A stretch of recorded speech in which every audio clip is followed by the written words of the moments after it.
Not So Average Builder is brought to you by these great retailers. There'll be promo codes in the description below.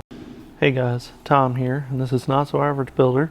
Today's going to be a short video. I'm going to go over what I did for the inner frame on this.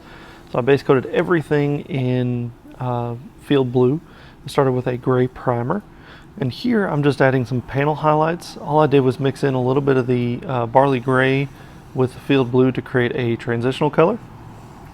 And I just focused solely on the inside of the panels. Wasn't worried about overspray, any on the other panels. It kind of just added to the whole overlook.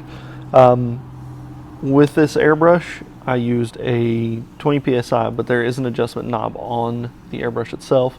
So I'd say probably coming out of the airbrush, maybe 5 psi was fairly close. And as you can tell, the results were really good.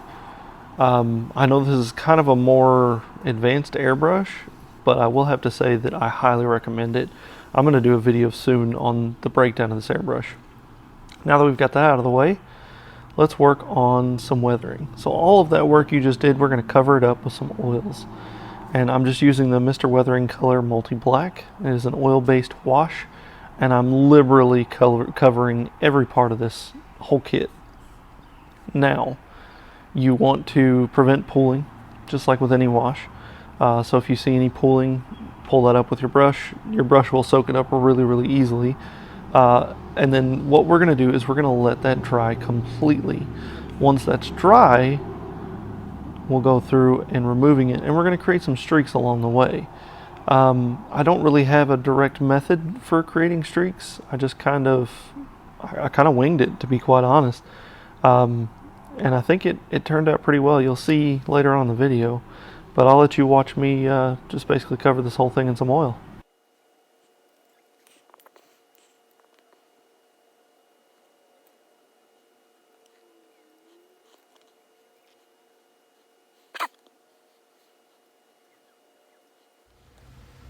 Once you've given that ample time to dry, in this case I gave it a couple of days just because I had stuff I had to do, but I'd say probably about 2 or 3 hours, you're going to want to take a bulk of that off.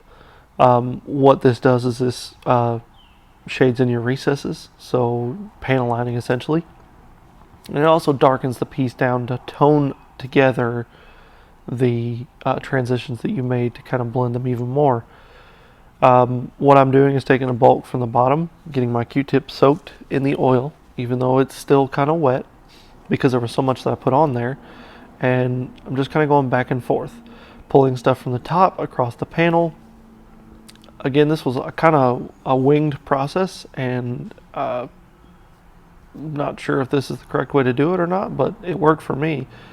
I kind of just pulled from either direction, and that pulls some of the oil down, and that allows it to give it that streaked pattern, that streaked look.